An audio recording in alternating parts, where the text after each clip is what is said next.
And may God bless our nation. Hear every creed and race find an equal place.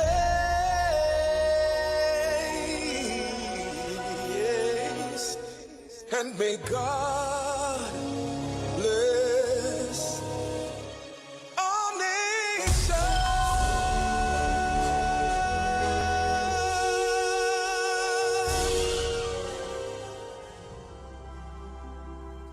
Almighty God, most beneficial and merciful, Creator of the universe and embodiment of divine wisdom and light, we come before you with thanksgiving and praise. May your will be done in our nation as it is in the heavens.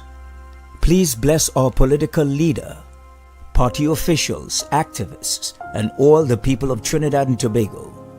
Give us the grace to always see good, be good, and do good, and the courage to serve the people.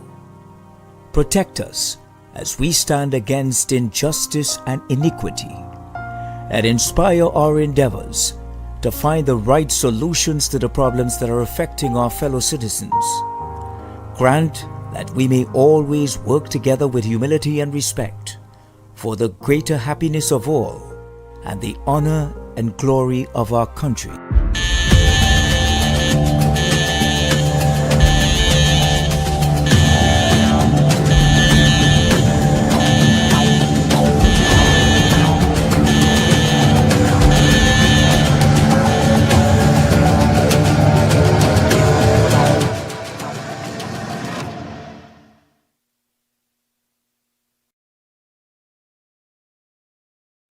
Ladies and gentlemen, we want to welcome you this evening to our fourth anti-crime town hall meeting hosted by the leader of the opposition as she continues to fight for the people of this country to return safety and security to their communities.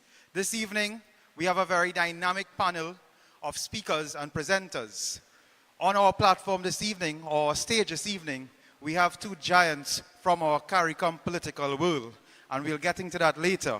But this evening, brothers and sisters, we'd like to begin our program with youth. The leader of the opposition told you 5 months ago that she would be engaging in a national discussion on crime. She'll be engaging in a national discussion with every single sector of this country. And a very important sector is the youth.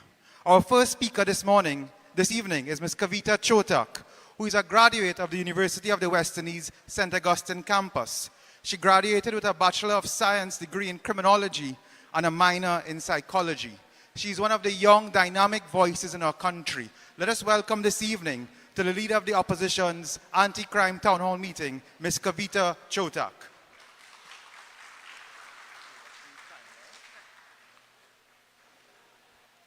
Hello.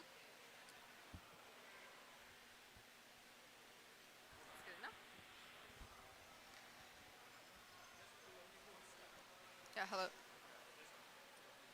Okay. Hello, good evening, and special welcome to the leader of the opposition, Mrs. Kamala Persad-Bissessar, and my other panelists, former Prime Minister of St. Lucia, leader of opposition, the Honorable Alan Chastanet, and Sister, former Vice can you Principal. pause, please, Miss? Oh, Can you please pause? I'm sorry. She's young and very eager to speak. Can we welcome her? Give her a round of applause. Can I ask the sound people, we are not getting the sound properly. Can you please adjust the sound? Just pause for a moment. Let's see if they can help us with the sound system. Thank you all very much. Thank you. Check one. Oh, okay. Yes, so hello, good evening, and special welcome to the leader of the opposition, Mrs. Kamala Persad-Bissessar, and my other panelists, former Prime Minister of St. Lucia, leader of opposition, the Honorable Alan Chastanet, and former Vice Principal and Acting Principal of Hillview College, Mr. Robert Ramsahai, members of Parliament, members of the Senate, and members of the regional corporations, and all distinguished guests. Thank you for joining us to discuss the critical issue of crime in Trinidad and Tobago and its impact on families, women, and young girls. As a recently graduated criminologist, I have closely studied the dynamics of crime in our country, and I'd like to shed light on some of the distressing consequences. When we think of crime and its effects on our society, we are often concerned only with the direct impact and fallout of certain criminal activities, such as theft, violence, rape, kidnapping, and murder. But we often neglect or overlook the indirect consequences that can often have a greater effect on our society over the long term. Much of this comes from the fact that we fail to consider the humanity and human interaction of the criminals outside of their lives of crime, and therefore only consider their actions from the perspective of their alleged criminal activities. The truth of the matter is that when these individuals and gangs are not performing crime, their interactions with their friends, family, and wider society are still informed by the same inclinations that pushed them towards a life of crime to begin with. Probably the most affected by this are the women and children directly involved with the home lives of these criminals, and that is an aspect that is often glossed over during these types of discussions that really necessitates further analysis in order to better understand the full impact that crime has on our citizens. These interactions are not only often filled with criminal activity in and of themselves, but also they are what allow future generations to become part of criminal cycle that have, yes, sorry? Yeah, good? Okay. These interactions are not only often filled with criminal activity in and of themselves, but also they are what allow future generations to become part of the criminal cycle that has been churning out the most vulnerable neighborhoods of our society. It's unfortunate that economic hardship often drives women into relationships with these criminals. Desperate for financial stability, they find themselves entangled with individuals involved in illegal activities. These relationships are toxic, marked by violence, fear, and coercion. Young women from disadvantaged backgrounds often face limited opportunities for education and employment. When they struggle to make ends meet, they become vulnerable to the allure of financial stability promised by criminals. These women may lack the resources to escape abusive situations. The poverty, lack of education, and limited job prospects that these young women face only serve to create a sense of desperation. They struggle to meet basic needs for themselves and their families. So when someone offers them financial stability, even if it comes from illegal activities, these women may feel they have no other choice. And these criminal partners often present themselves as providers. They promise financial security, stability, and a way out of poverty. For young women who lack support networks or opportunities, this promise can be enticing, and they genuinely hope for a better life. Economic vulnerability limits their options, and they may lack education or skills to secure well-paying jobs. Their criminal partner then becomes their lifeline, offering a way to survive even if it means compromising their safety. These relationships are marked by coercion, as their criminal partner exploits their economic vulnerability. These young women may then begin to feel trapped, fearing the consequences of leaving or refusing the relationship. These criminals often present themselves as protectors or providers. They promise safety, security, and a way out of poverty. Young women, desperate for a lifeline, believe these promises. However, the reality is far from what they imagined. Once in these relationships, young women become isolated from their support networks. Friends and family may disapprove, leaving them with no one to turn to. The dependency on the criminal partner grows, making it even harder to break free. Emotional manipulation is a powerful tool. These criminals alternate between kindness and cruelty, keeping the woman emotionally entangled. Fear of retaliation or harm to loved ones prevents them from seeking the help. As the relationship progresses, violence becomes a norm. The young women endure physical abuse, threats, and humiliation. They may witness criminal activities firsthand, further entrenching them in the criminal world. As the relationship deepens, dependency grows, and the woman becomes reliant on the criminal partner for financial support. Because it is the constant fear of retaliation or harm that keeps them from seeking help or leaving. Leaving such relationships is incredibly difficult, as the fear of reprisals, lack of financial independence, and emotional trauma create barriers. Additionally, the stigma attached with being associated with criminals prevents them from seeking help. Women in these relationships often suffer physical abuse. Their partners who are criminals use violence as a means of control and punishment. Beatings, slaps, and other forms of physical harm become routine. The fear of retaliation keeps these women trapped. Beyond physical violence, emotional abuse is equally damaging. Criminal partners manipulate their emotions, making them feel worthless and powerless. Insults, threats, and humiliation erode their self-esteem. They are made to believe they deserve the mistreatment. Fear permeates every aspect of their lives. Fear of angering their partner, fear of the retaliation, and fear for their children's safety. This fear silences them. They suffer in silence, unable to seek help or confide in anyone. The criminal partner isolates them from friends and family. They become dependent on the very person who harms them. Isolation prevents them from seeking support or escape. They feel trapped and alone. Some women develop coping mechanisms to survive, and they dissociate from the pain in order to numb the emotions and endure. They may then rationalize the abuse, believing it is their fate or that they can change their partner. The constant threat of violence takes a toll on their mental health, as anxiety, depression, and PTSD are common among the women who find themselves in these types of situations. The ultimate betrayal is that the person they thought who would protect them becomes their tormentor. These women initially believed their criminal partners would provide safety and stability. Instead, they face danger and trauma.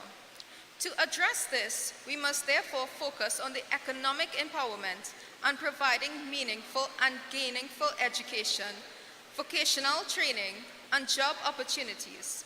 This is absolutely crucial if we are to break this cycle. Community programs that support young women and raise awareness about healthy relationships can also be useful tools in this endeavor. But as we discuss the impact of crime on women, we cannot ignore the plight of single mothers. These women find themselves alone, left to bear the burden of raising children in the aftermath of failed relationships with criminals. Single mothers often struggle financially, as their criminal partners may have provided the sole source of income prior. But once the relationship ends, that support disappears. These single mothers then face the challenge of providing for their children without any financial assistance, and many of them work multiple jobs or live in poverty as a result of this. The emotional toll is immense, as these women experience grief, betrayal, and loneliness. They mourn the loss of their relationship, but also the loss of the family unit they had hoped for, and the dream of a stable family unit is shattered. Single mothers become the sole caregivers as they juggle work, household chores, and parenting responsibilities. The absence of a partner means they make all the decisions alone, from discipline to education, and this responsibility can often be too much to manage in this situation. These mothers often lack emotional and practical support, as their friends and family may have previously distanced themselves due to the criminal association. Support networks are crucial for mental well-being, but single mothers often feel isolated regardless due to the situation. Children raised by single mothers face challenges and they miss out on having a father figure now that he is out of their lives. Witnessing their mothers' struggle and the aftermath of violence can therefore affect their emotional development in a negative way, as some children internalize the trauma and may later exhibit behavioral issues or turn to crime themselves.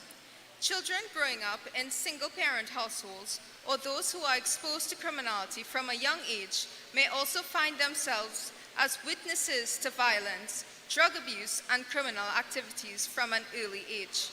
Their innocence is shattered and they become desensitized to brutality and aggression. The absence of positive parental figures leaves a void, as these children lack healthy role models to guide them, and they may find themselves idealizing their criminal parents and perpetuating this cycle.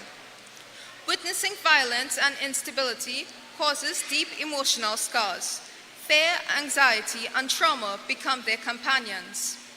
Their emotional development then becomes stunted, affecting any meaningful relationships and their mental health. For these children, criminality becomes normalized. They see it as a way of life, and they may believe that violence and lawlessness are acceptable means to an end. The chaos at home often disrupts their education as they struggle academically, perpetuating the cycle of poverty. And it is this lack of education which limits their opportunities to escape the cycle of criminality and violence. Growing up in neighborhoods with high crime rates exposes them to peers involved in criminal activities, and it is often peer pressure from others in the communities that pushes them towards delinquency. Poverty and lack of resources drive some children to crime. They see it as a survival strategy, as the allure of quick money outweighs the risk, and they often feel like they either live or die by the sword. This is the reason that so many gangs are not only able to attract these youth to their cause, but in the face of so many of them either ending up in jail or dead due to their life of crime, these gangs are not only able to grow and thrive, but also splinter off and expand as a result of the perpetual source of delinquent minors willing to enter this life. So as I close this evening, we have delved into the heart-wrenching realities of crime in Trinidad and Tobago, specifically focusing on its impact on families, young women, and young girls. And as a criminologist, I have witnessed the intricate web of suffering that ensnares these vulnerable individuals. The economic desperation drives young women into relationships with criminals as they hope for stability, but find themselves trapped in toxic unions marked by coercion and fear. These women endure violence, both physical and emotional, from the very partners they thought would protect them. When these relationships crumble, single mothers are left to shoulder that weight alone. Financially strained and emotionally scarred, they navigate the challenges of parenting solo, and the absence of support networks compound their struggles, and their children suffer the consequences. The most heartbreaking aspect in this cycle, perpetuated through generations. Children raised in criminal environments witness violence, instability, and betrayal. Lack of positive role models, disrupted education, and economic desperation pushes them towards criminal paths. Breaking this cycle requires community support, education, and compassion.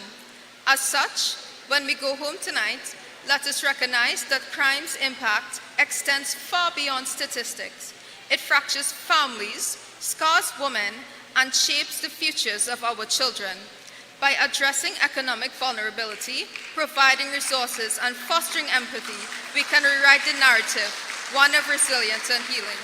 Thank you.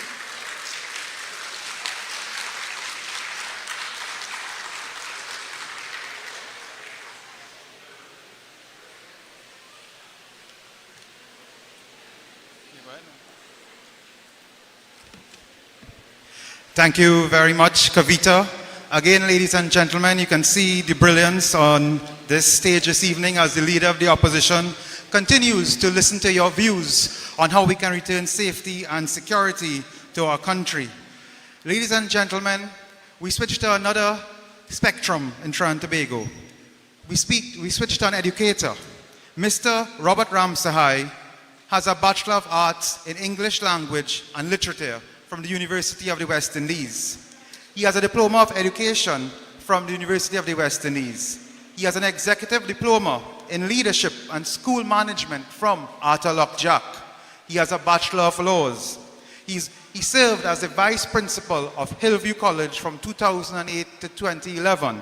He served as the Principal of Presal Secondary School from 2011 to 2013. And he was the Acting Principal of the Upper Level Educational Institute. He was also my teacher and principal for many years. Let us welcome Mr. Robert Ramsahai.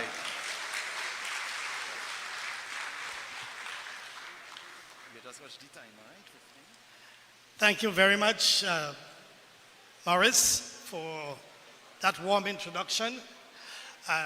Honorable Madam Kamla Prasad Bisesa, I'm indeed honored to be invited to this. And our guest speakers, our Honorable Alan Chastanet and Ms. Kavita. All right, good. Thank you very much, ladies and gentlemen, for inviting me here, and try to keep within the time limit. Okay.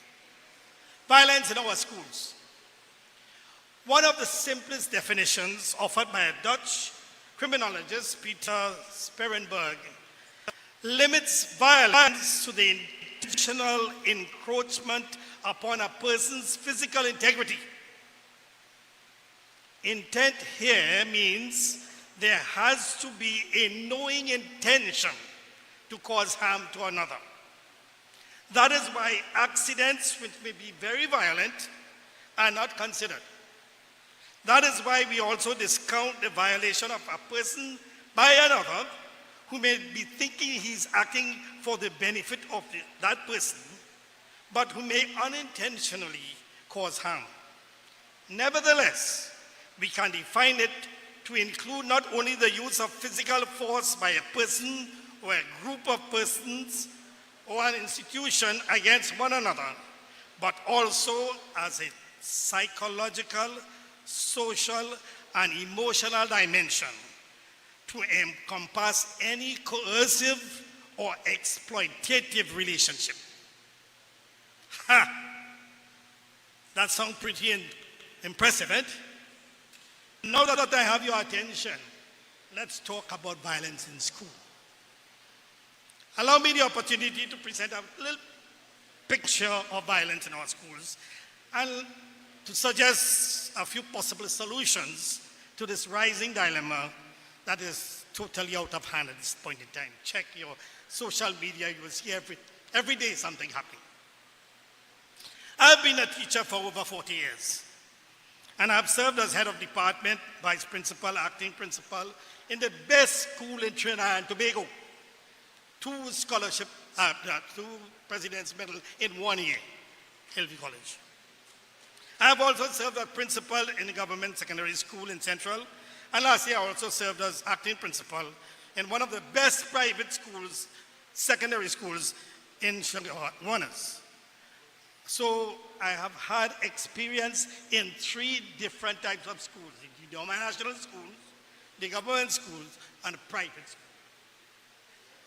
And because the nominational schools are run by religious bodies, they have inculcated strict discipline in both students and the staff. And they retain a special kind of ethos. And they perform well because of it. And even this control today is being eroded by the ministries of education. However, let's look at the government schools. They have yet to build an ethos, with the exception of QRC and St. George's. And even these have fallen by the wayside recently. School violence includes violence on school property on the way to or from school and from school on school trips and events. Violence by fellow students is the most common and particularly vicious when different schools are involved. School violence can be real or implied threats. It can be verbal, sexual, physical, or perpetrated with or without weapons.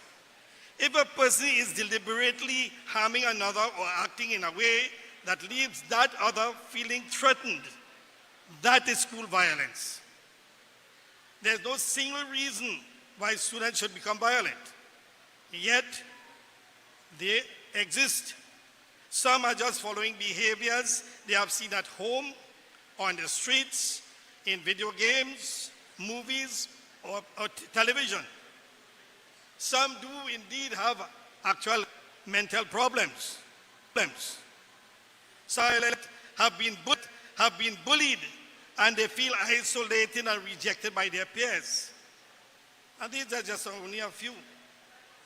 One editorial says, the school system today is a style parading a substance. Let us look at the types of school violence today.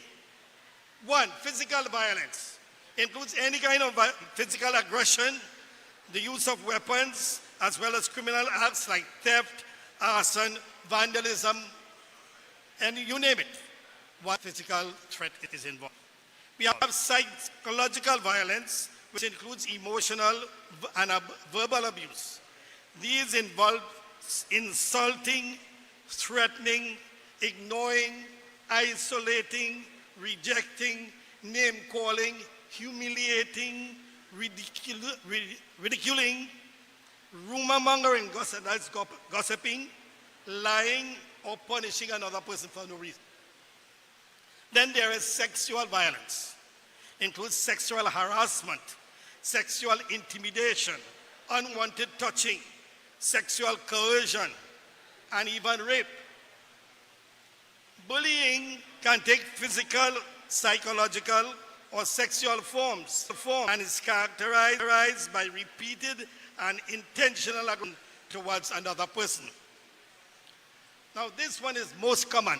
Taxing is the extorting of money by threatening violence, actual violence, or by blackmailing. Then there is cyberbullying, which is a new phenomenon.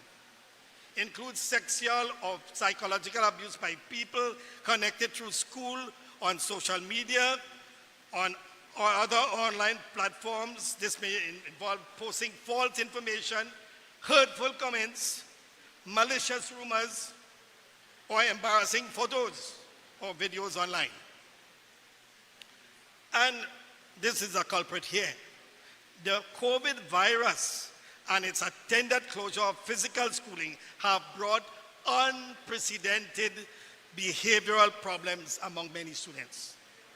Today, social media is rife with video clips of students fighting each other, both boys and girls, smashing of a maxi taxi recently, a school bus.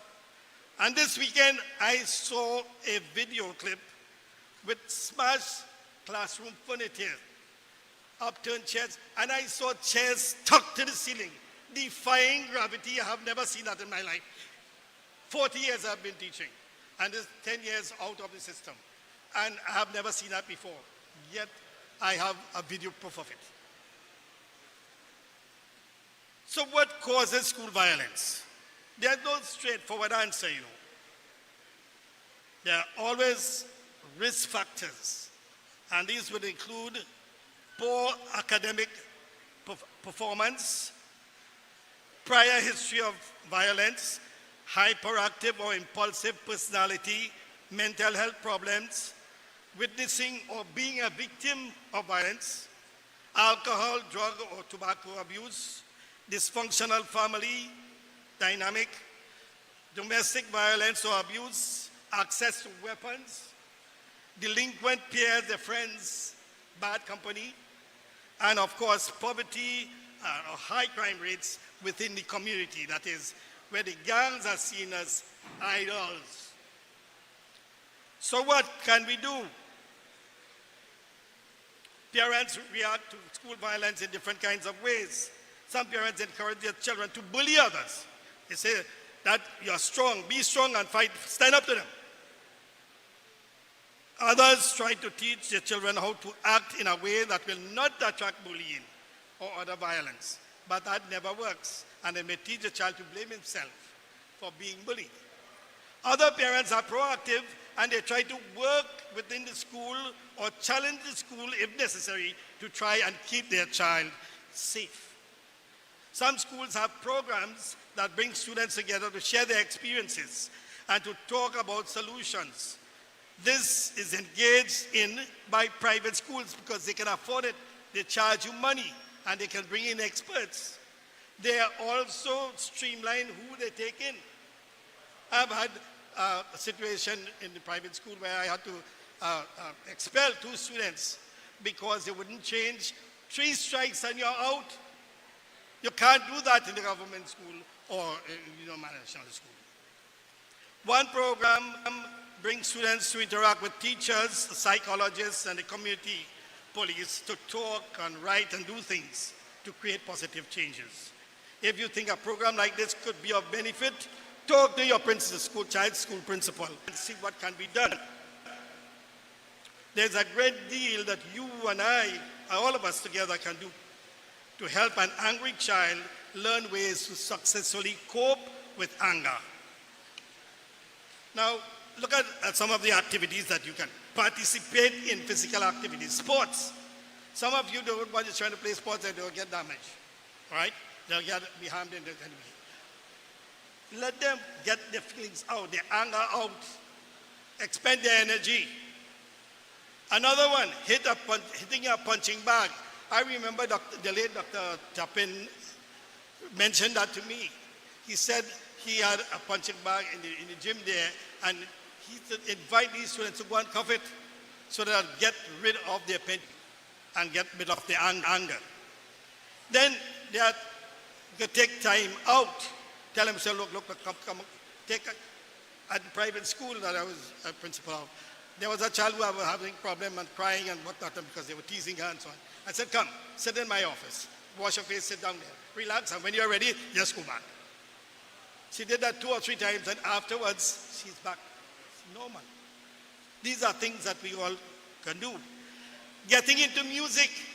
At Hillview College, there was a group of Form 3 boys. They were actively destroying desks and doing this and doing. I know they were musicians. So I had there were some musical instruments, guitars and so on that were not being used. I had them very strong. The boys themselves did it. And they started within 1 week. They had a nice little group. They played for graduation the next week. They were so wonderful, and it streamlined them. This is what I advise you. And then what you can do is to, as parents, identify triggers to anger. The better your child can make the connection between what leads to angry outbursts, the more control he will have in expressing his emotion. Parents, speak to your children, don't shout at them in anger or frustration. It only gets them angrier.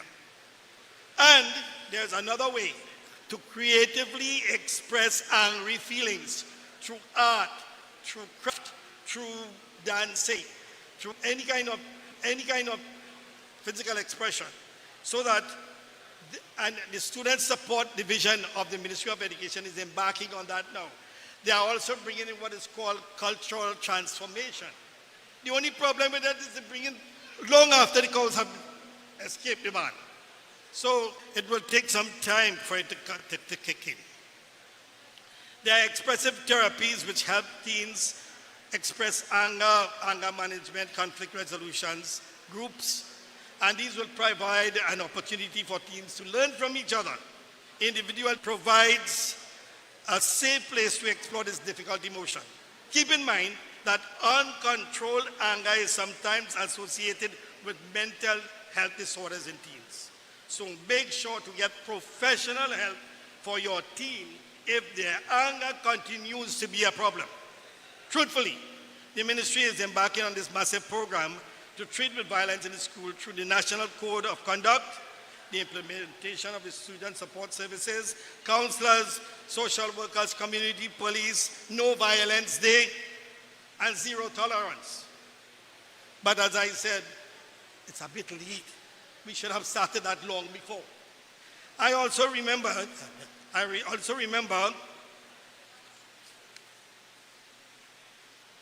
right here in San Grande, the late Mr. Fazal Karim had converted the former Ascot Cinema into a COSA training facility for nurses.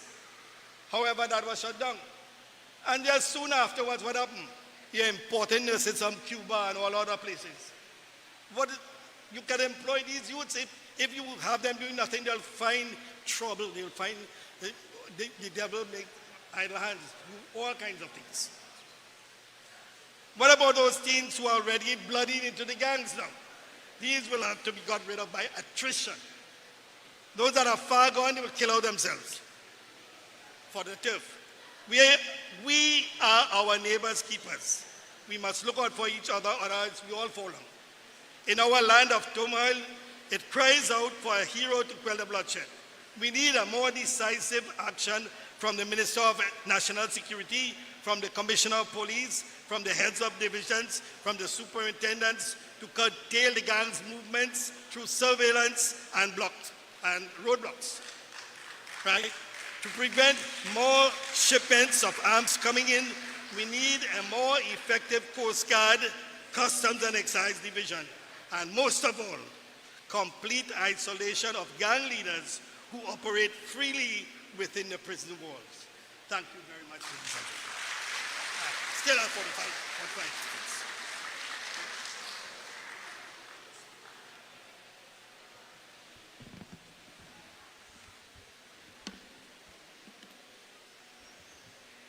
Thank you very much, Mr. Ram Sahai. Sandy Grande, you are gathered here in your hundreds this evening. The organizers have told us that you are well over 700 people here listening. And I understand why you are out in your numbers. Because 5 months ago, when your leader of the opposition, Your Honorable Kamala Prasad Bisesa, pledged these crime talks, or these anti-crime talks, she told you that she'll be engaging every single sector of society. But she also told you that she would be bringing a host of experienced individuals. And you've seen that this evening with youth and from the educational sector. But this evening, the Honorable Kamala Prasad Bisesa, who I will say is your Prime Minister in waiting, has done even better than that. She's brought CARICOM to you. She's brought a CARICOM legend to speak to you this evening, brothers and sisters. Brothers and sisters, the Honorable Arlen Michael Chastanet is a giant in CARICOM and regional commerce. Mr. Chastanet is a giant in CARICOM and regional politics. Mr. Chastanet holds a Bachelor of Arts degree in economics with a minor in political science as well as a master's degree in development banking. From 2006 to 2011, he served as the Minister of Tourism and Civil Aviation as a member of the St. Lucian Senate. But it gets better than that. In 2013, he was elected as the political leader of the Union Workers' Party. But it gets better than that. Mr. Arlen Michael Chastanet was elected as an MP in St. Lucia, as well as the Prime Minister of St. Lucia on June 6, 2016. And he served as one of the best Prime Ministers in CARICOM's history. He also served as St. Lucia's Minister of Finance, Economic Growth, Job Creation, External Affairs, and Public Service. You see what I mean? He's a legend in CARICOM. In 2007, Mr. Chastanet was a recipient of a World Leadership Award. And in 2009, he was named Travel Agent Magazine's Caribbean Travel Personality of the Year, because Mr. Chastanet is a legend of all sorts in the Caribbean region. So this evening, I want you to welcome a Caribbean and a CARICOM hero. This evening, we have a man who has inspired, motivated, and developed hundreds of young people and citizens throughout the Caribbean region. Let us give a warm Trinidad and Tobago welcome to the Honorable Arlen Michael Chastanet, Leader of the Opposition of St. Lucia.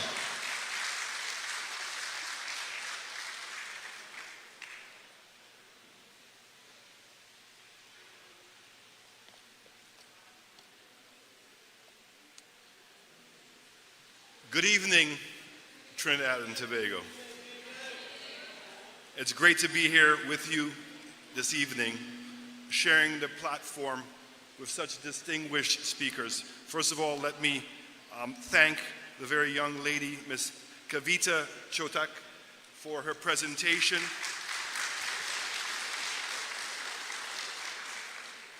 And I want to say that what she said is so true.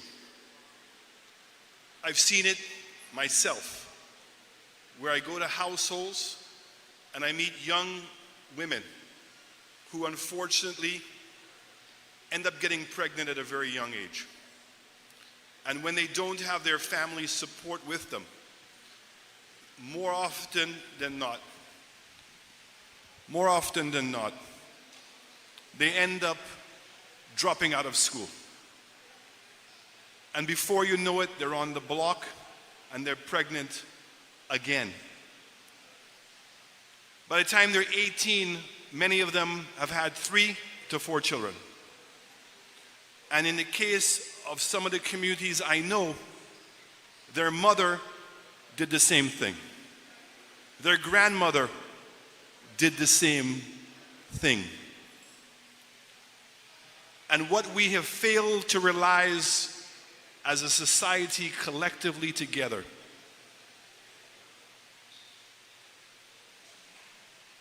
it is not their problem alone.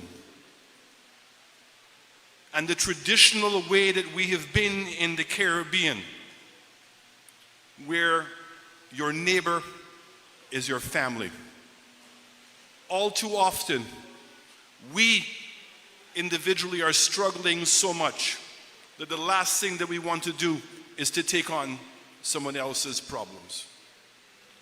But those children grow up in a household where the mother sends them to school in hopes that the teacher feeds them. They go to school with the same shoes, the same clothes, and they are teased, they are ostracized. And we've seen it repeat itself over and over again, where rather than face that pressure, they drop out of school. And they become our children, but we don't adopt them as our children. And this is where the government of today has to take up the responsibility of taking care of those children.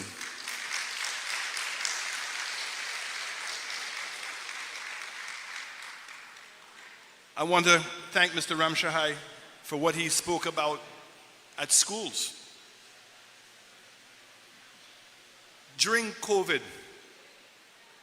we used the terminology, I'm sure you'll remember it, the front line, the nurses, the ambulance drivers, the policemen, all who put themselves at risk every day to provide the protection for all of us. Our teachers are facing the dilemma, and the principals, of where they're no longer just confronting the idea of educating our children, but they are now faced with the added burden of wanting to have to discipline our children and to take on responsibilities of security. And this is putting an unnecessary pressure and making the environment for teaching impossible. And so I want to thank you, sir. I want to thank all the teachers here in Trinidad and Tobago, all the teachers in my beautiful island of St. Lucia, to let you know that the frontliners, we appreciate everything that you do. And I'm hoping that more parent and teachers associations will appreciate what the teachers are doing and find themselves on the front line of supporting them. So again, I want to thank those two speakers. And last but not least, I want to really thank former Prime Minister, Leader of the Opposition, Mrs. Prasad.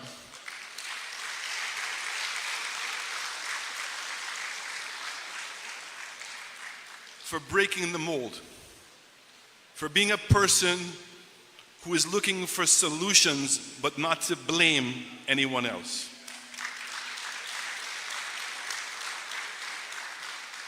I am here tonight not because of a shared ideology, although we share many of the same values of the UDC.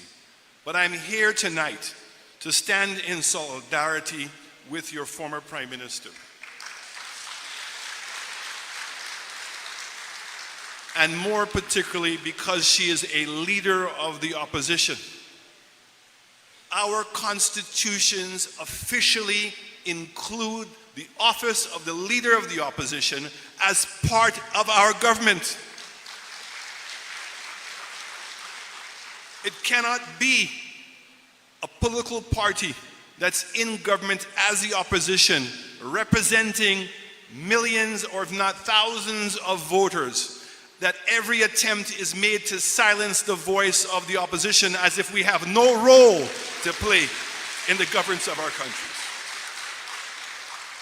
I'm here tonight to give her support and say to her that she is in the right direction.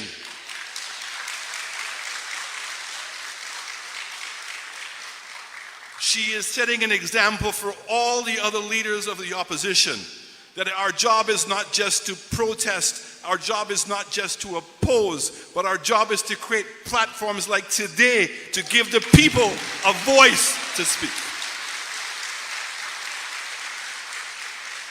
In St. Lucia, we remind the government every day that while we have a parliament, there is one person or one group of people that the parliament must respond to, and that is the people's parliament.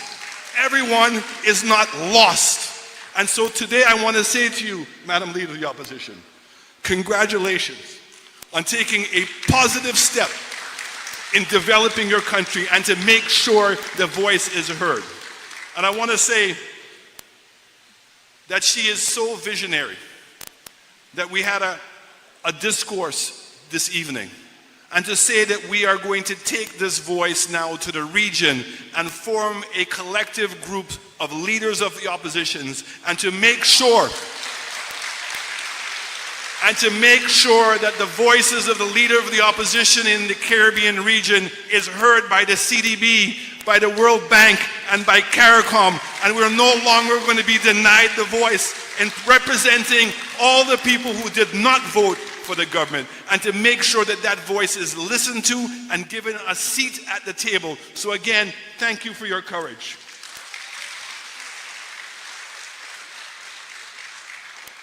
We are here tonight, and I thank you so much for the invitation, to discuss a problem that is affecting all of us. I brought tonight a copy of the Constitution of St. Lucia. You have your own constitution. Some of us have not taken the time to really appreciate what a constitution is. A constitution is a contract between the citizens of a country to empower an entity called the government of Trinidad and Tobago or the government of St. Lucia to make decisions in the best interest of all of us. That we give that authority to government superpowers to make decisions for us. But one of the things that the Constitution does is to enshrine liberties and rights to all of us, and to make sure that that government does not use its power against anyone in our country. It cannot use that power to oppress and suppress the rights of individual citizens in our country.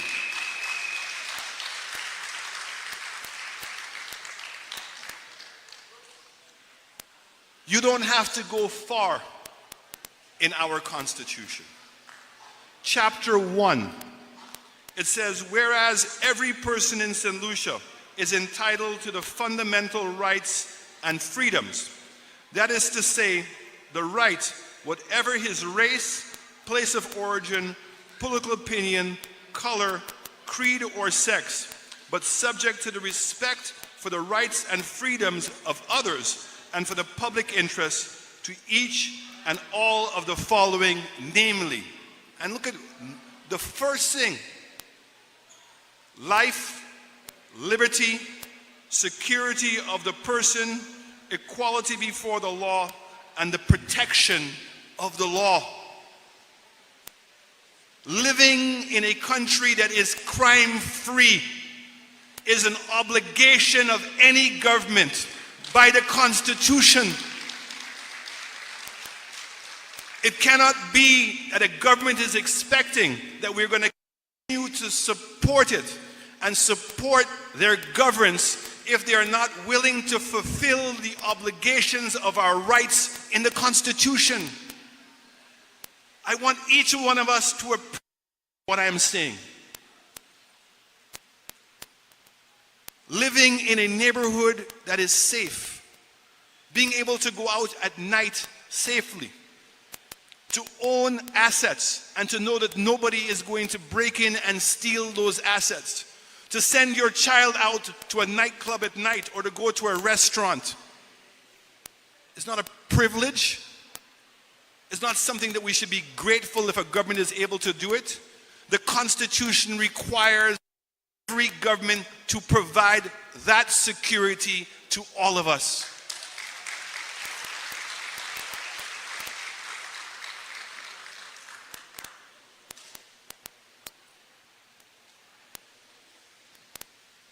Crime is the enemy of our country. Think of how much money you spend on securing your own home. Think of the things that you don't do because you're fearful of crime. Think of the amount of money that government is spending on having to try to fight crime. Think of people who have been injured and they can no longer make a contribution to their family, and that they now have become a burden to their family. Think of the frontliners, the nurses and the doctors and the police officers and the ambulance who have to pick up young people or citizens of this country who have been killed. Do we really take into consideration the mental trauma that we are causing to them? A young person that we all too often hear losing as a teenager. Do we calculate what that person could have contributed to society and the loss of that genius? We don't know who the next great person is going to be. But if we lose our young people too young, we are depriving ourselves of their own genius. Who can put a cost to life? And so when we sadly listen every day to the news and hear about another murder, how many of us now just chalk it up to another number? Do we really visualize the mother that lost their child? Do we visualize the brothers and sisters that have lost that child? Do we visualize the friends that they had and the impact of that child or that teenager being lost on them? We have to admit it. We have become numb to the number. We no longer put a face to who's being killed. Let us remember, just because you come from a household that is deprived does not make you a criminal.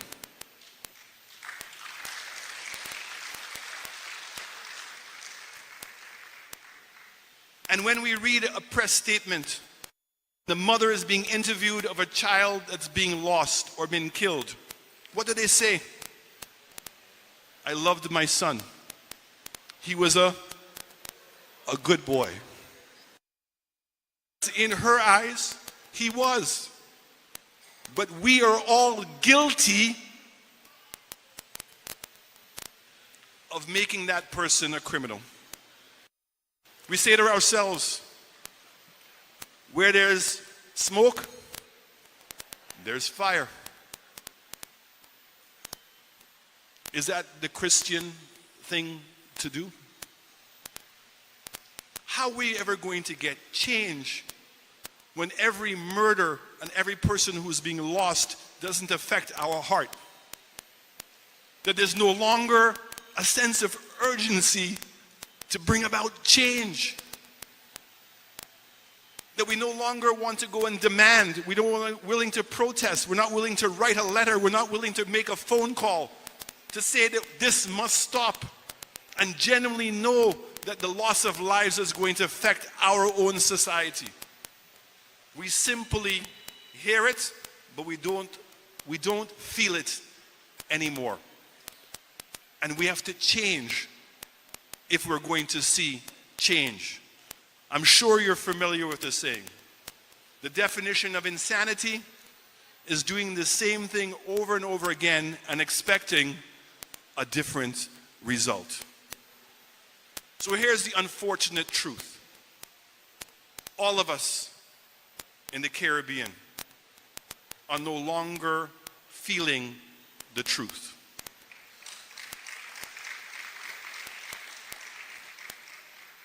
And as bad as the statistics are about crime in our countries, there is hope. New York City was the most dangerous city in the world. Washington, D.C. was the crime capital of the world. Miami in the 70s and 80s with the mafia and drugs. Los Angeles, London, Paris, all of them at some point have been named the most dangerous cities in the world. But they broke the chain of doing the same thing over and over again and found solutions to solve the problem and to move on.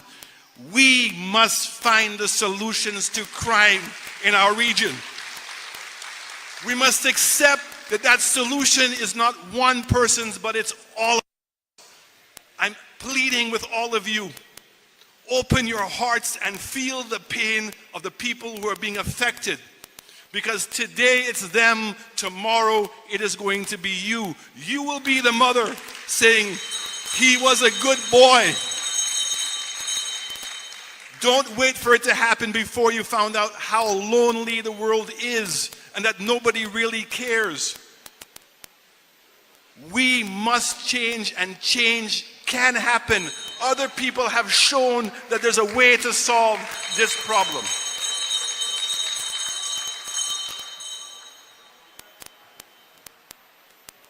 Let's start regionally. One of the first changes we must accept is that crime is no longer national. The gangs which are creating the most problems in our countries, they are regional and international networks. How are you going to fight them by yourself in Trinidad and Tobago?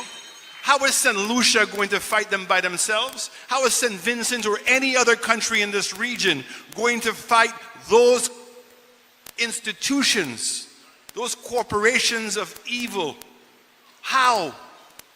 They are bigger than all of us. They have more weapons and more technology than we have. And that is why, while I was Prime Minister, I supported the idea that each country should allocate $1 of its airport tax to go and support the RSSS, the Regional Security System. We must fund it where it becomes better equipped than the criminals. It must develop a border control. Trinidad and Tobago's border is no longer its own. Freedom of movement of people. So we must protect each other's borders to be able to protect ourselves. We need a border control system of where there is communication with each other. When RSS goes into our countries, and Prime Minister, they pick some officers from each one of the countries who have never spoken to each other. So all they're doing is showing force. They're not going to go and solve any problem. All they're going to do is quell a fight. They're going to be a referee. And the police and the people and the criminals in those countries are laughing because they have no intelligence on the ground. How are you going to fight like that? And I'm calling upon the leaders today, many of them who were there while I was there. Many of them would know the meetings that we had in Trinidad, because Trinidad is the lead for security in CARICOM. I'm asking them to do the right thing now. Allow the tax to go through and let us fund a regional security system that is going to be to protect all of us. I want to know that the brightest and the best police officers in each one of the countries will now be working for that regional organization. I want to know that there's an entity that can audit our own police forces and give them guidance to this.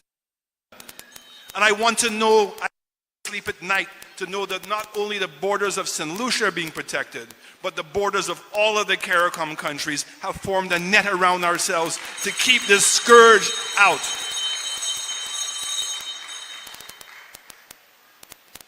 I want us tonight to accept the truth.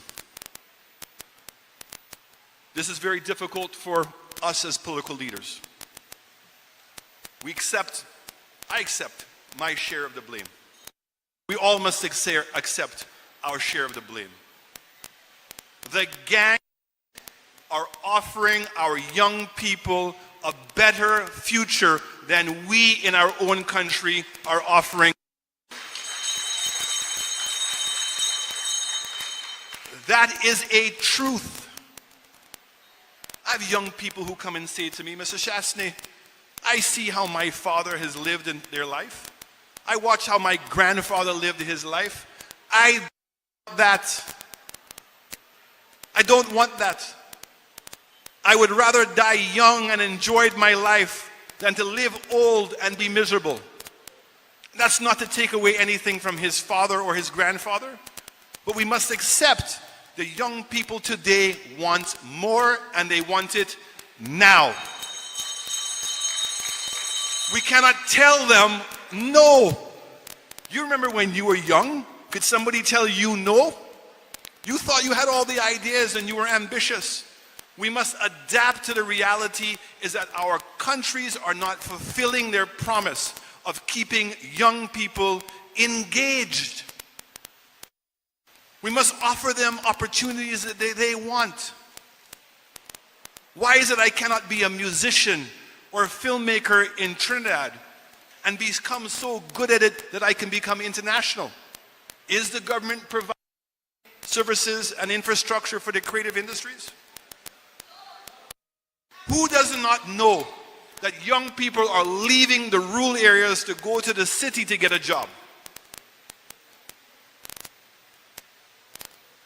But technology today allows you to build work centers in the rural area that young people can live at home with their family and have a job internationally, making a world-class income. Why are we not providing the technology, the infrastructure, the internet, the training to allow them to get a job overseas and to live at home?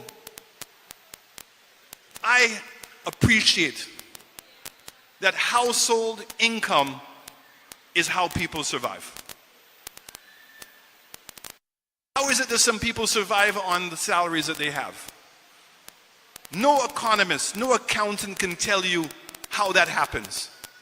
The only way it happens, everybody in the household and they share, and the money goes to pay the rent and utilities and put the effectively together. But when that household is broken up because young people or a father have to leave where he's living to go to get a job somewhere else, we destroy the family and we destroy their ability to survive in the world today.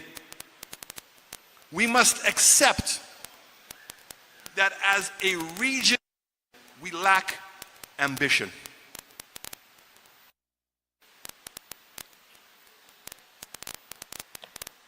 UAE knew they were going to run out of oil.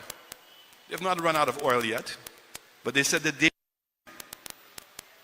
and they dared to dream to build an economy that nobody else thought could happen. And they have succeeded.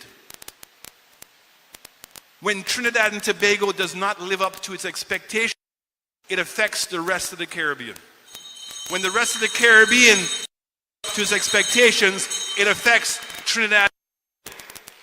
We have young people that can show us the way. They have the courage. They've shown great talent in sports. They've shown great talent in the creative industries. We must give them opportunities to provide those talents in other sectors of the economy. But the government must take the lead in providing the infrastructure for them to do that.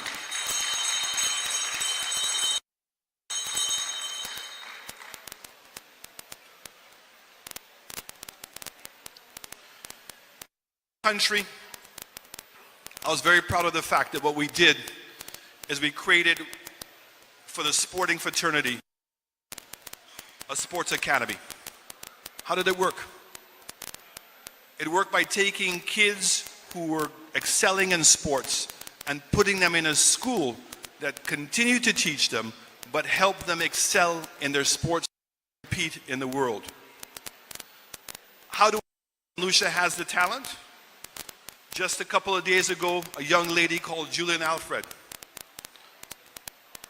came here to Trinidad to participate in a track tournament, and a Jamaican coach saw the talent. She went home at the age of 13, packed her bags, left her mother, and moved to Jamaica. And she just ran the fastest 60 meters in the world ever. You know the that your citizens have had. And sadly, many of them have had to leave our country to be in an environment of competition for their talent to come out. It's time for us to build that competitive environment here for them to succeed. Where does it start? It starts in your communities. How many people are willing to volunteer their time to be a coach in their districts? You are willing to volunteer your time to be referees?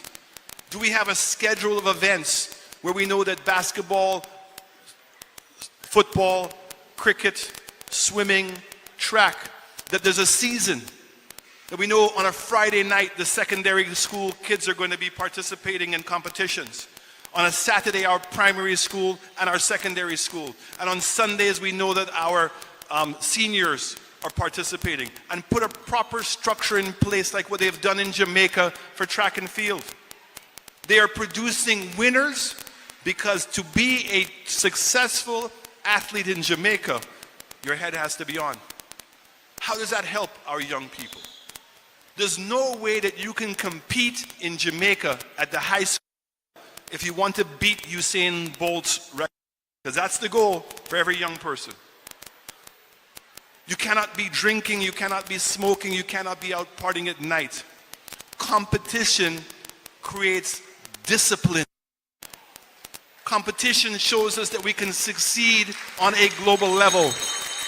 We must bring that competition into our communities in order to give children and young people an avenue to express themselves at a world-class level. Do we have theater shows in your communities? Do we have a competition for playwrights? Do we have a competition for writing songs? I say to all my Calypsonians, writing a political song about what is taking place in our country means you only have an audience of 1.5 million people. After the Calypso season, they're on to the next year. But if you could write a song like what Sparrow Arrow did, international, your audience becomes global. And we must teach people how to take advantage of that. We must be able to say to our young people, we can offer you a lifestyle where you don't have to be scared of being, that you don't have to be able to kowtow a person. You don't have to be scared to carry around a gun and that somebody is going to get revenge on you. But we can offer you a lifestyle of where you can sell money to enjoy the things that you want to do, and you can help your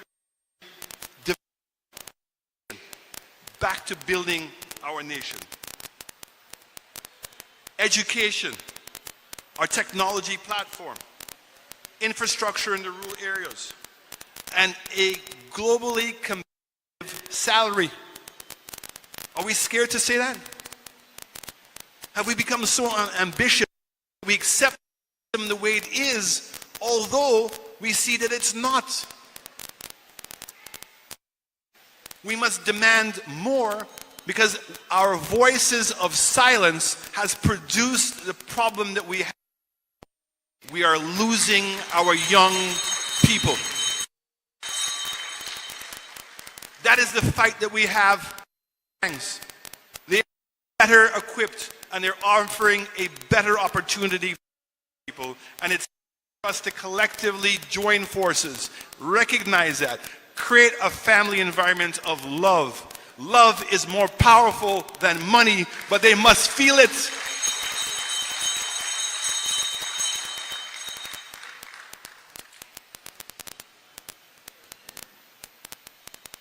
Every day, I live it.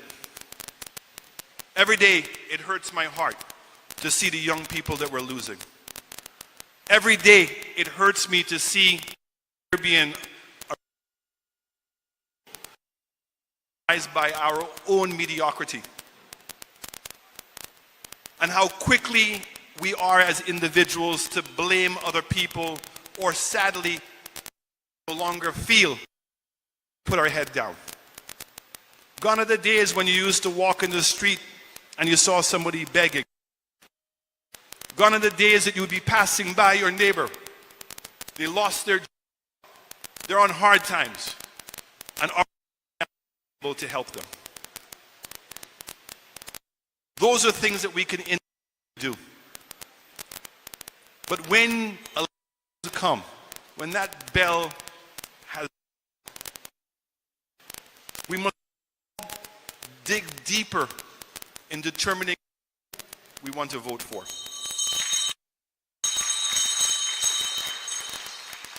It is easy to talk. It's easy to make excuses. It's easy to put out propaganda and to divert people's attention from what the real issues are. But you must look past it and not only see a vision that you can believe in, but a vision that there is a chance of it being implemented. You have 5 years to find out that the person was bluffing? Or do you have the example of experiences where persons were in government and things were happening? And we believe the stories. When a person wants to destroy another person's house, deflect the attention on their own house.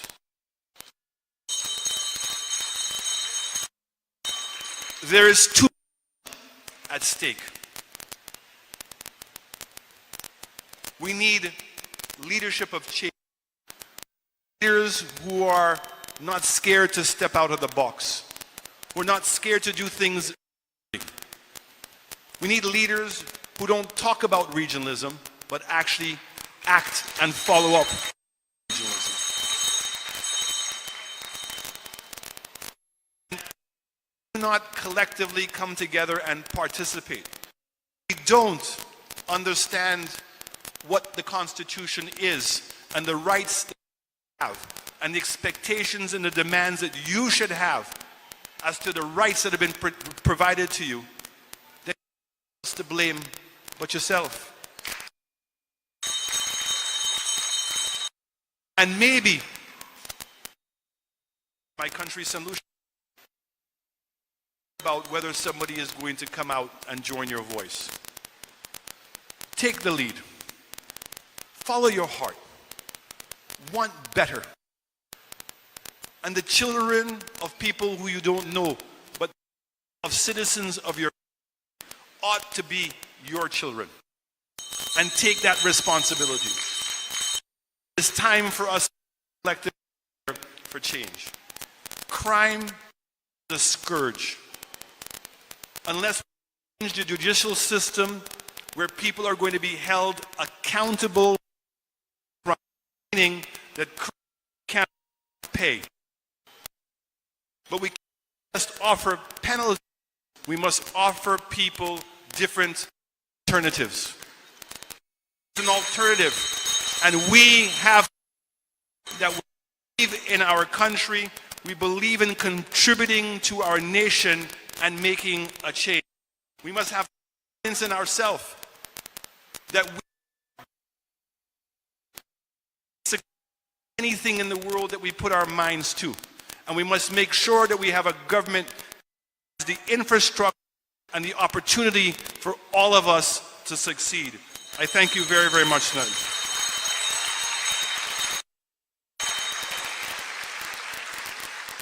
I just want to say one more thing. As a leader of the opposition, like your Prime Minister, I decided to offer my government some. We all just came through COVID. That we thought that we could have done during COVID. One of the things in St. Lucia is we created a command center. Doctors, the nurses, everybody sat down every day, to deal with whatever was confronting us. And whatever, that recommendation went straight to Cabinet. For Cabinet to make an immediate decision to adjust. Because COVID pandemic wasn't waiting on anybody. It didn't discriminate against anybody. This was a matter of life and death. Crime has reached that level where government ought to have a command center to deal with crime. There's no easy to replace.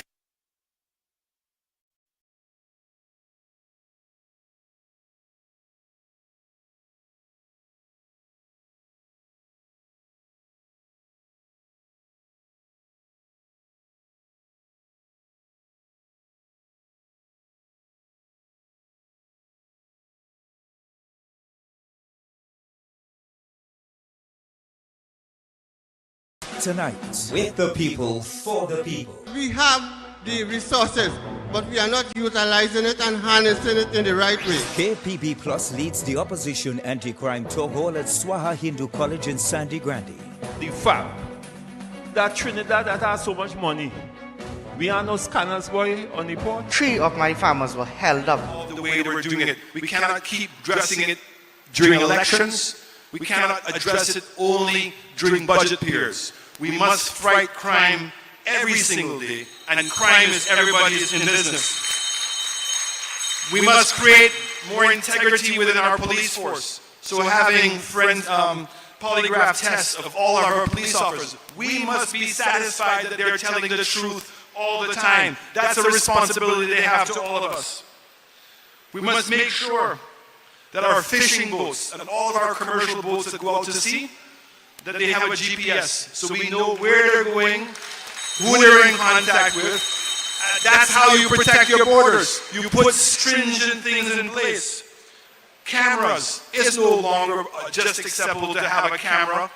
We must have facial recognition. We must be able to have the technology that if we have an APD on anyone, the cameras can detect the person. That is what's going on in the major cities in the world. Why should we be any different? We should have the best systems to provide a safety net for us. We have to accept, as small societies, that people don't want to give information. We don't trust the policemen that when we give them information that they're not going to tell the bad guys. So we have to find an anonymous way for them to get information and to be incentivized to do so. We must resolve the backlog of our courts. We must have more integral judges and hold people accountable. It cannot be a young man record who all of a sudden is caught with an illegal firearm is given bond. It has to be much more serious than that. And we also must make sure that these kids, sometimes who come, not always, but sometimes come from a deprived family, that when they go to jail, that we don't make them lifelong career criminals. How do we do that? By putting young boys in jail with older men. Who becomes their friend? They go to the best university to find out how to be a better criminal. We must create a system that creates a second chance for our young people. That they've made a mistake, but let's put them back on the road to developing our nation. Make sure that by the time they finish, that they have a job, they know how to save money, and they know what it is to be a positive contributor to our country. I thank you very much.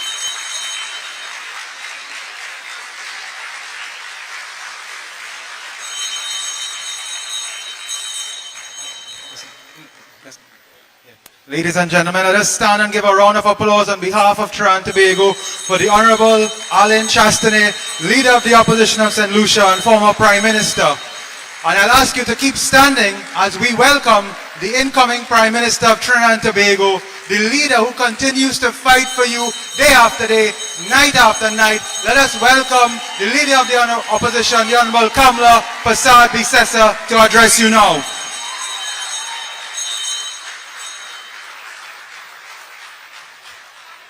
Thank you all very much. Thank you. Good evening. I can't hear you. Good evening.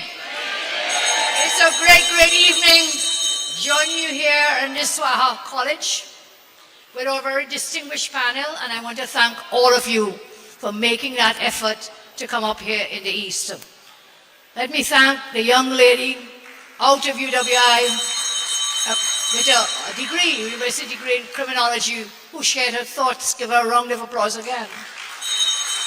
Former principal, thank you for taking the time. He was principal of one of the best schools in TNT and gave us some really grave insights tonight. And of course, our very special guest, the Honorable Mr. Chastanet. Let's thank him again.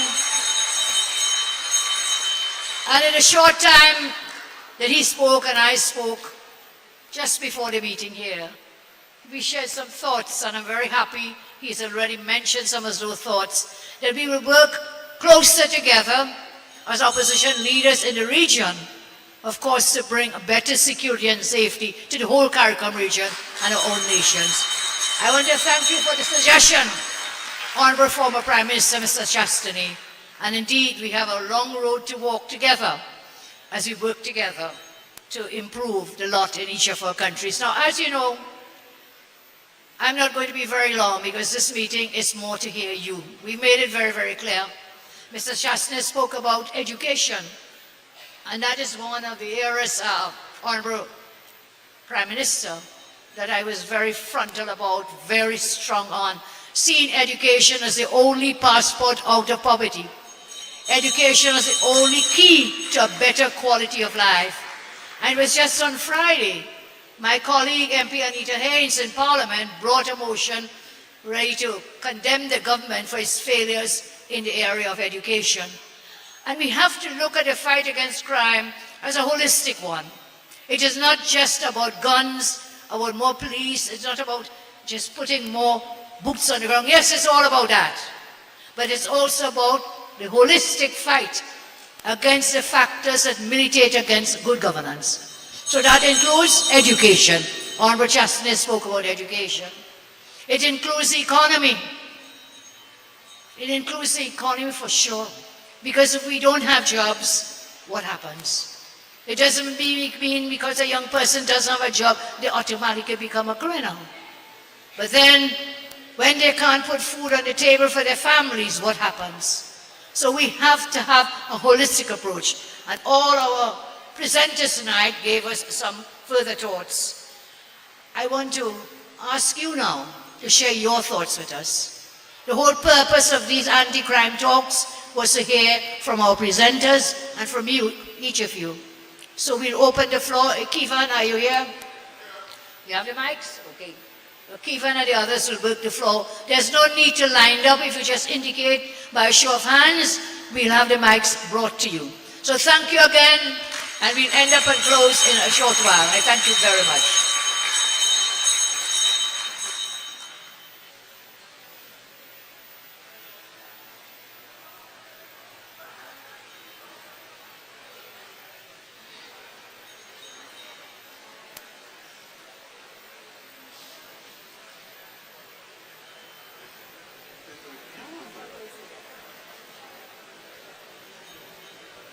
Good night, everyone. I have listened to our two previous speakers who spoke on children. And I am just adding a little more to what they have said. And that is, the children of today are not like the children of yesteryear. And these days, those people outside there are having our children. The ages start from young, 13, 12, and go up. And those drug lords, and they are having our children. They are using our children. So what I am appealing to all principals, vice principals, teachers, let's try and bring back the scouts. Let's try and bring back the Girl Guides. Let's try and bring back the brownies. We need to keep our children active. And right now they have too much free time. They have too much free time right now, hence the reason they are being how they are right now. So if there are any principals, school teachers that are here now, and they wish to get help to open the groups, I am willing to help. All for the sake of our children. And if you want my number, I ain't afraid to give that out either. Right? The number is 368-1543. Right? We need to save our children. But we as parents is not making the time for our children. We have to go to work. We have to do this. We have to do that. Who is seeing about your children? Who makes breakfast for them? Who greets them when they come from school? Who helps them with their homework? The parents are not there. They are not getting that parental love. Okay? So, anybody again with my needs help, don't be afraid. Call on me. Thank you. Thank you very much. Thank you so much for your suggestions. We welcome them, and they make a lot of sense. From a mother's mouth also comes from a mother's belly. So let's thank her for sharing her thoughts with us.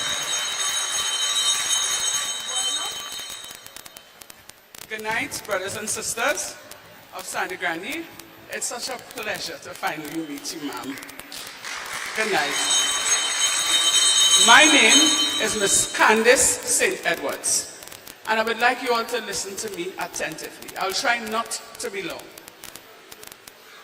So, on Thursday night, on Juve morning, I was standing in Sandy Grande with my son, Jabari.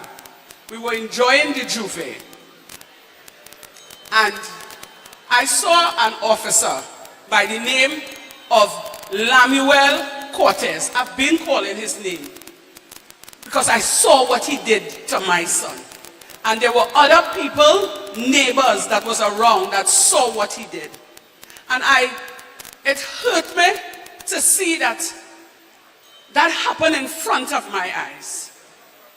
So while we were standing there, the officers was in a formation line.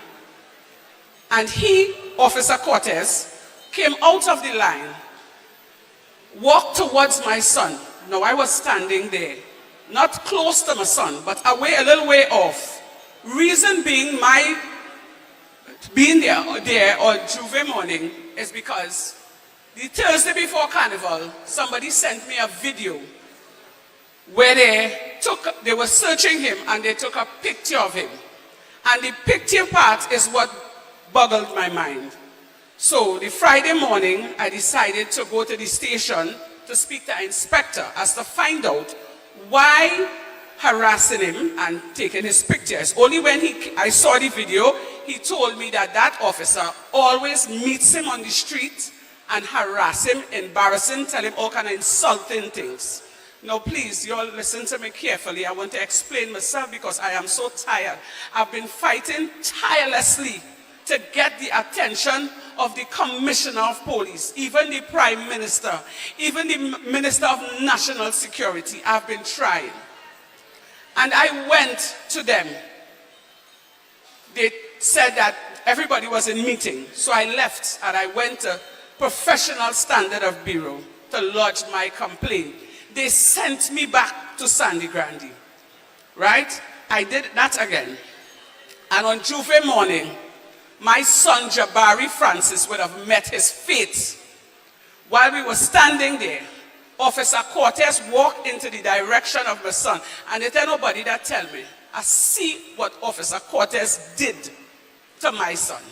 He walked straight into him, hit him the tip of his baton in his throat. When I saw that, I ran in the direction and I said, what is this going on here? What did he do? I didn't hear what my son said to him. But in a quick second, he hit him under the baton to his belly, start pulling him in and start beating him on his head. And in a snap, my son was in the ground, surrounded by 15 or more officers, being beaten and kicked like a dog on the ground.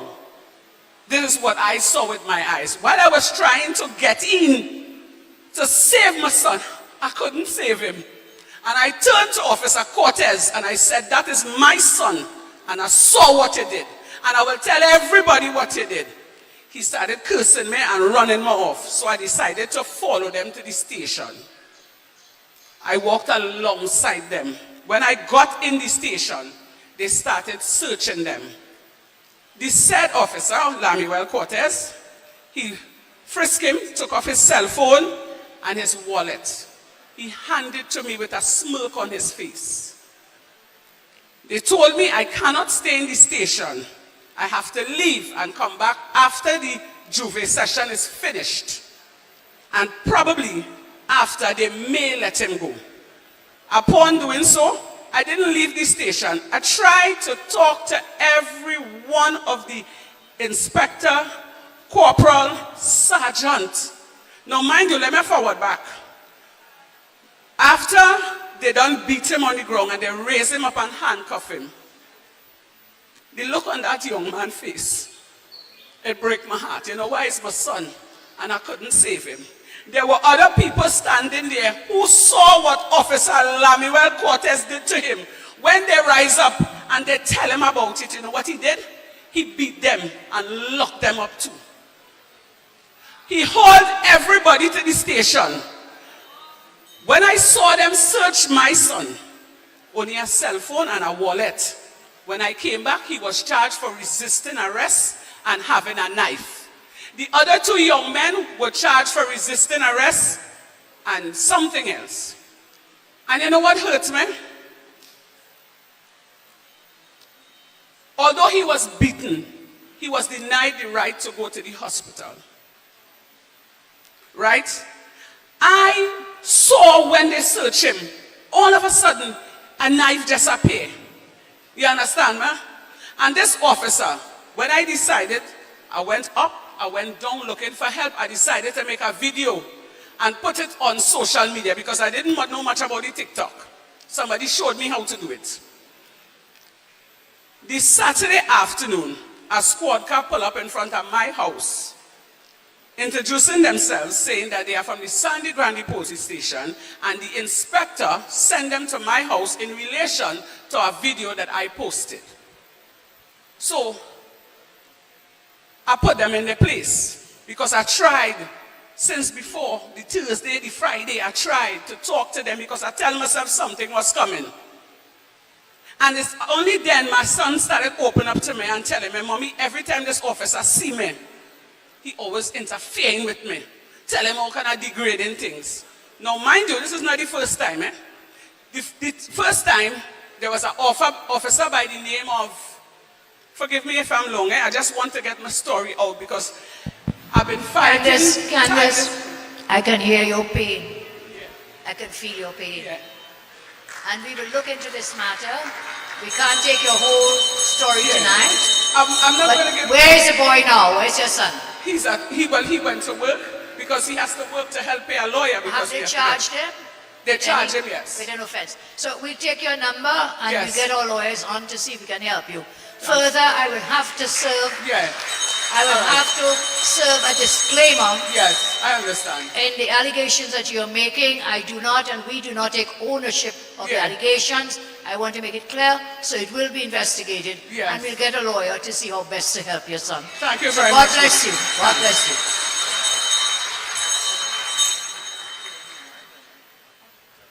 Pleasant good night, everybody. Pleasant good night. My name is Asha Cabrera. I'm a 19-year-old from Guaguayari. Anybody know which part Guaguayari is? All right, far, real far. But I am an entrepreneur. Now, I do work on regular 8 to 5, but I'm an entrepreneur. I'm a photographer, I'm a spoken word performer, and I am a videographer. And recently, one of the issues that has been heavy on my heart is that because my parents are not able to afford the luxury resources that I probably need to be an efficient worker, I have to do things like travel. Now, if you call me to shoot in Grande, I have to get up from Guaguayari and travel. Now, I don't have a problem with that. But the thing is, with the rising crime rate in this country now, I am not just risking passage or sacrificing time. I have to choose my life versus financial stability. And that should never, never, ever be an option for young people who are trying. Because you might watch and you might say, Palm son, sit down there and here doing nothing. But it is hard to find encouragement when you have to sacrifice your life for betterment for you and your family. Thank you.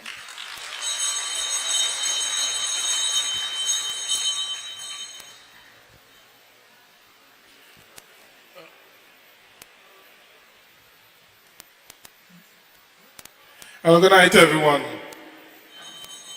I just want to make two statements here. And in reference to crime, we all hear crime, and when we look at crime, we think gun, think knife, burglary. There are all kind of different types of crime. There's corporate crime.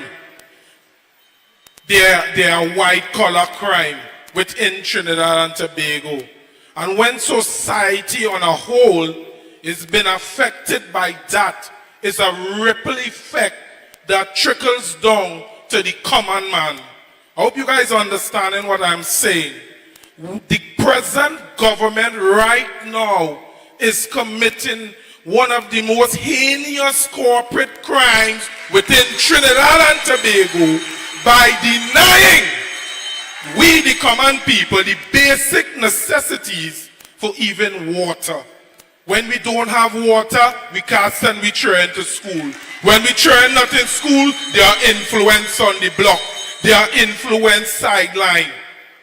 I should say openly, I endorse the political leader, the new and the upcoming Prime Minister of Trinidad and Tobago, to take grip of these corporate entities, because corporate entities also has an influence within the underworld itself.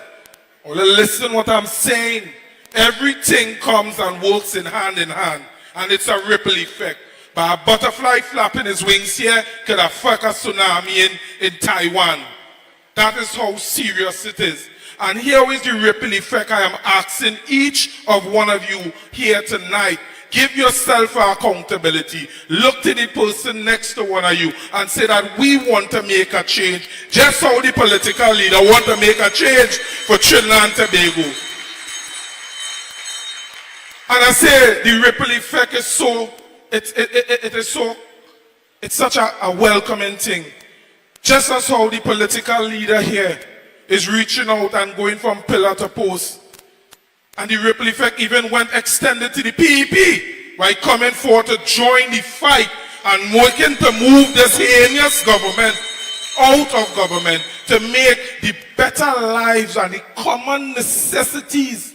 Because when the very fabric of our society is damaged, we cannot look back to the glory days or when our former Prime Minister was there to say, hey, it was good. We want that back, people. Crime, it will affect each and every one. And when it reaches in your household, then we will look at one another and say, what we did. We have the opportunity here now to voice our opinions, give the political leader ideas. Let she take the battle and run with it. Let she go to the United Nations and say, as common man from Grande, give me this idea. And now it's being treated in a way that it's beneficial to everyone. And I say in here tonight, I endorse the political leader. Moving forward in 2025, you have my utmost support. Mayaro people, you have her support, and we will go from pillar to post to ensure that you return back into government and bring back the glory days and the less heinous crime corporately and domestically within Trinidad and Tobago. I thank you. Everyone, thank you. Thank you so much, son, for that very impassioned plea that you're making. I hope you're heeding the calls. We have to unite, we have to work together. Last Monday, I called for all parties who wish to work with us to unite against the present government, to bring back good governance to TNT, to rescue TNT. And since then, several have reached out to say, yes, we endorse the UNC, we will work. So let's thank them for all those who are reaching out, because it's together, united, we will win this thing. Go ahead, son. Thank you. Honorable Leader, specially invited guests, and everyone, good night. My name is Shari Allen, and I am a resident of Northeastern Settlement in Grande. I am here tonight to speak on some of the residents who are currently living in fear. We can all agree that crime is currently out of control. I would like to plead to the Commissioner of Police to weed out the rogue elements within the police service at the Grande police station. Too often, SRP Lemuel Cortez is abusing his power by threatening to arrest us and goes as far as threatening to kill us. Over the years, we would have made several written complaints to the Police Complaint Authority and the Professional Standards Bureau. However, we are still awaiting feedback, but this officer continues to terrorize us. The vision of the Trinidad and Tobago Police Service is to make our country a safe place, but even in our homes, we do not feel safe. There's a lot of skilled persons in my community, and I believe that emphasis should be placed on employment as we try to eradicate poverty. We envision a partnership with the police service as we strive to achieve safety and security throughout our community. I graduated with a master's in business administration from the University of Bedfordshire in London. I can easily get a job, but what about those who are constantly being harassed, constantly going before the court and stuff, and they are unable to get employment? I think that we should try to eradicate poverty and try to get this work and employment for these skilled persons. Thank you.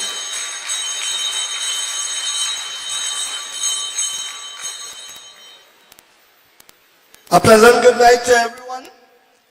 My name is David John. All protocols observed. Ladies and gentlemen, when I look at the head table behind those that are seated, I see there is a statement, crime affects everyone. If you take your time and you observe what is happening in Grande, you will realize that the criminals has gone to a different level. They have gone to a level what I will term entrepreneurial taxation. People on the stretch coming up to Sandy Grande that looking to be entrepreneurs of their own, running small business, what is happening now is that they are forced to close their business because the criminals want to tax them high taxation. If this is not a different level of crime, then tell me what it is. There is a young lady, I had missed her. She opened her business on the stretch. I missed her a while, and then I see she reopened. So, you know, I was her regular customer. Last week, I saw on her shed a notice, the shed is up for rent. She closed it down again. And this is what is happening. Now, we have to be very careful. If this thing is not nipped in the bud, people will not be able to run small business. And this is serious. But I don't want to be long. But I just want to touch one serious point before I close. More than 2 decades ago, it could have been 2.5 decades ago or a little more, the last person that was hung in Trinidad and Tobago was a guy by the name of Anthony Briggs, just from Pinto in Arima. He was the last person that was hung. The criminals are being so emboldened now that they know that there is little or no consequence for their actions. And therefore, the citizens of Trinidad and Tobago, I am positive, I could talk for the citizens of Trinidad and Tobago, they want to hear a national conversation on capital punishment and the death penalty. Madam Prime Minister, in the waiting or soon to come, I will want you to take this very serious, that when you get into office, please put on the agenda a national conversation for capital punishment and the death penalty. Thank you, ladies and gentlemen. Thank you, David. Thank you so much for your contribution. And before the next speaker, can I just share and remind you, when we were in government, 2010, 2015, we had put out a piece of legislation. Some of you remember, Dr. Molina is here, Wade Mark, those in the cabinet, several of you are here. And in that legislation, we had said, let us categorize murders so that then you will be able to inflict the death penalty, the capital punishment, on the most heinous crimes. So we did have that on the books, and it's something we can look at again.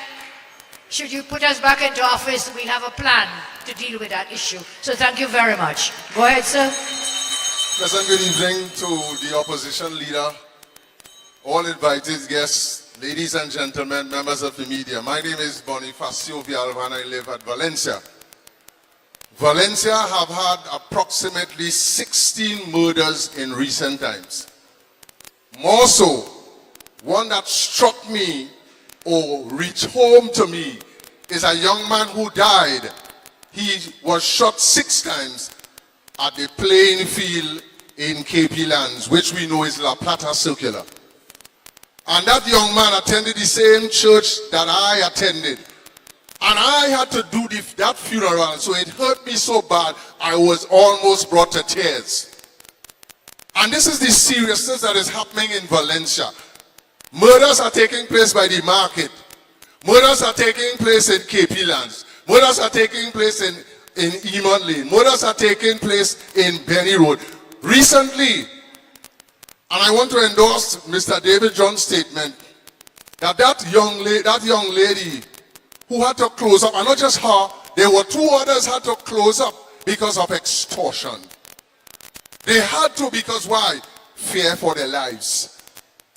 And again, I want to say thanks to the opposition leader for inviting smaller parties to come to the fore. Let us talk so that we can have a government of national unity.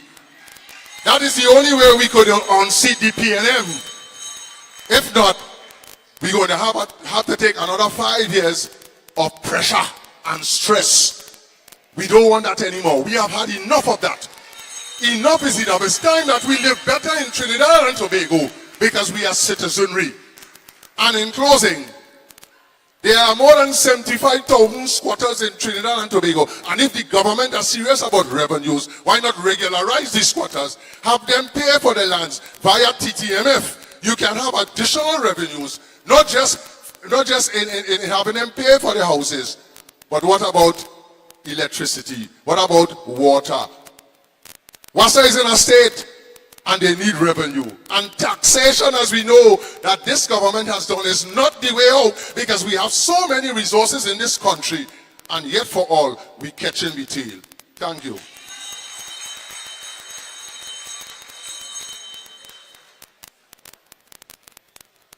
A pleasant good night to each and every one of you. Anthony S.D. Harper, Group Scout Leader before Shogona South Secondary Scout Troop. And what the first speaker said, she's talking about Scouts. I am a Scout Leader. Since the 16th of September 1973, I have been a Scout Leader. I have been in this community for the past 50 years. And I want to say something here tonight. I am sick and fed up of crime in this country. Every day you pick up the papers, you see murderers are getting away. Coming out, suing the state. What is happening to this society today? Has the justice system fallen down? Fall asleep, that's good. No problem. Is the AG lying? Is the AG sleeping? What is going on today? Ask yourself a question. When I see these things, I just cringe. But I will say it here tonight. We have to start emptying that death row. And with this lady, as the next Prime Minister of Trinidad and Tobago, we will make sure that happens. With God, all things are possible. Look it right here. Trinidad and Tobago stand firm.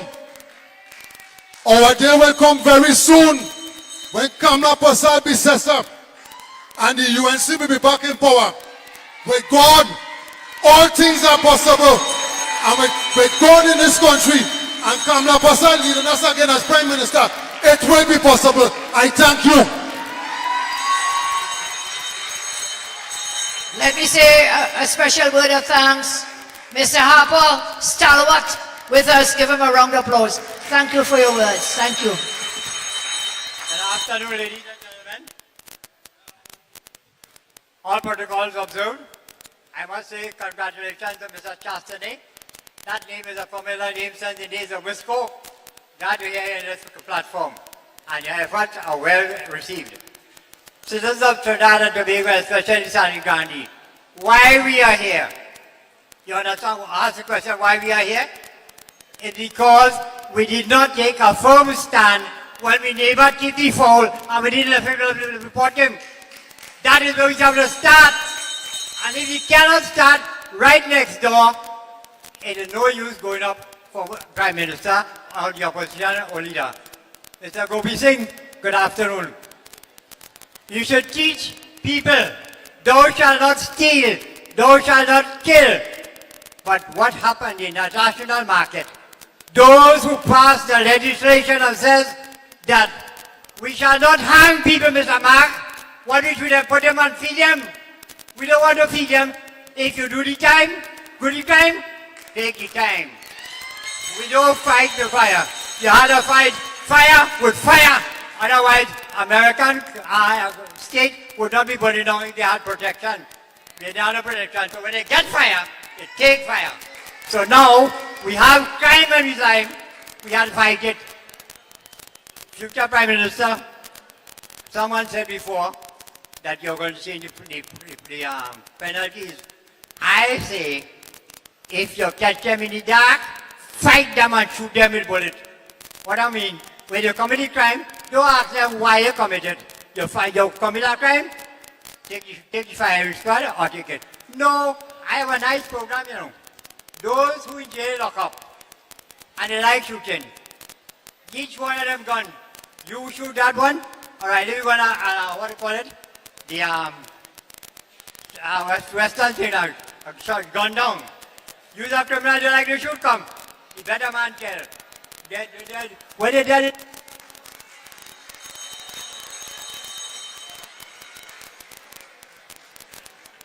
once law, no excuse for nothing. You commit a crime, take it down. Mr. Chastity, nice to see you after so long and hearing your name. Good night, everybody. We want to get rid of them.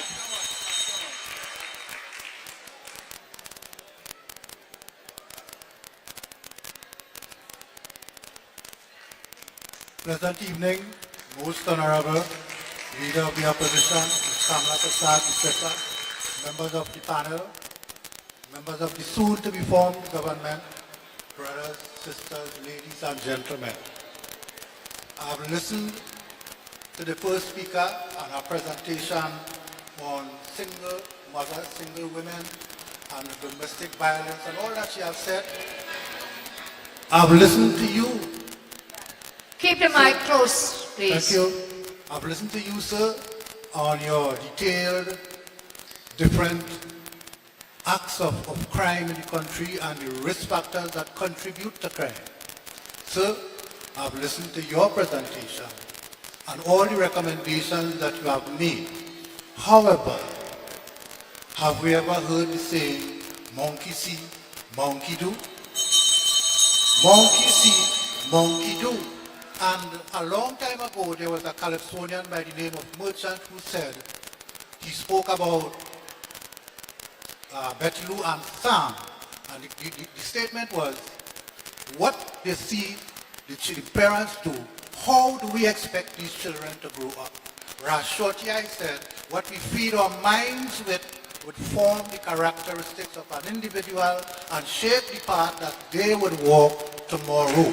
So, with this in mind, ladies and gentlemen, we know that we have the internet, the social media, with a lot of false or fake influencers who influence our young people today into desiring a violent solution to simple situations. Now the criminals prey on that. They use the internet, they use these influential activities or social or platforms in order to draw our children into them. We have a lot of reforms.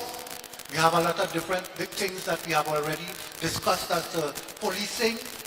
However, we have to change the diet that is fed to the minds of our children today.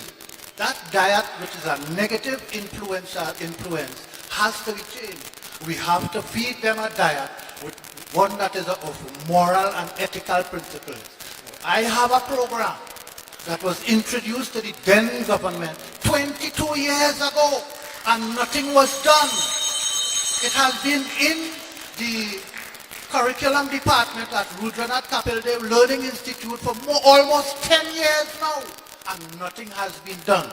This is a comprehensive program that begins with the pre-kindergarten.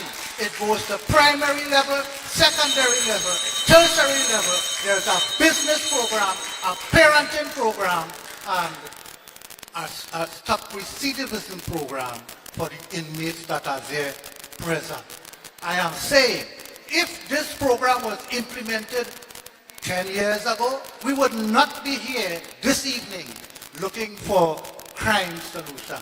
If we are serious about solving crime, then we need to re-educate our children, our families, with moral, ethical principles. Madam Leader of the Opposition, I would like to present you with an overview of this program. Mr. Sarikam, I would like to present you with an overview of this program, and let us take a general, holistic approach to solving crime. Thank you for the opportunity.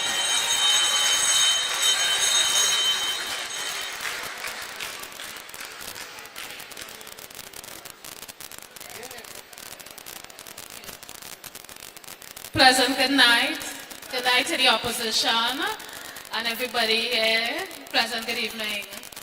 So my name is Kimberly Sabga, and I am the founder and president of the Connect 88 Foundation. Now, before going to what I want to say, I want to tell you a story, short and sweet. In 2022, I left my home to go and get some ice cream. I was followed. Some gunmen, jump out the vehicle, block my car, held me at gunpoint, assaulted me, and attempted to kidnap me. Right?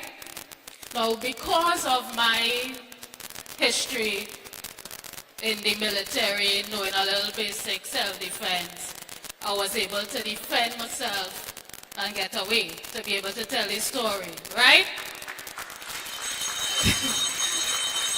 Now, I use a knife to defend myself. What I really wanted was a firearm, right?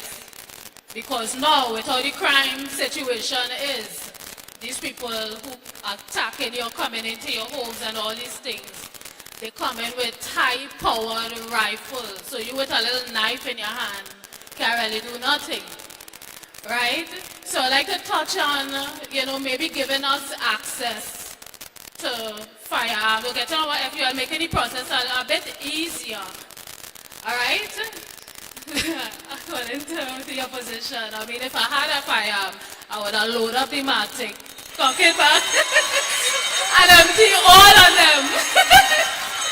Right? Okay, so getting to the point. So, I have a membership of over 100,000 members within my organization.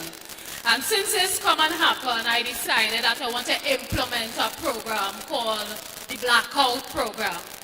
Right? Which means that we have 100,000 people on the ground to assist with the crime situation where information is concerned. All right, they remain anonymous, but we are partnering with the Trinidad and Tobago Police Service to assist with the crime situation. Right? Now we have people with a history of military training, people well trained, equipped, they have a history of that type of training. So it's not an outcome coming to work with nobody, right? We also provide free basic self-defense classes for the ladies. Of course, you're leaving your home 5 o'clock in the evening, late in the night to go home and all these things. You have to know how to defend yourself. It is a necessity, right? So my question is that I would have submitted a proposal to get some sort of assistance to bring this project to life, because as I said, I can contribute 100,000 people on the ground to assist with crime. Right? Now, we don't know if everybody here law-abiding, so we don't want to really go into details as to how we are going to contribute our resources. All right?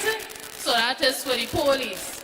So I would like to get some sort of assistance where bringing this program to life is concerned. So to start, we need a building to operate from. We don't need nothing else. We have a membership coming in. We could utilize our resources to pay our team, pay for uniform, pay for salary. All we need is a building to operate from.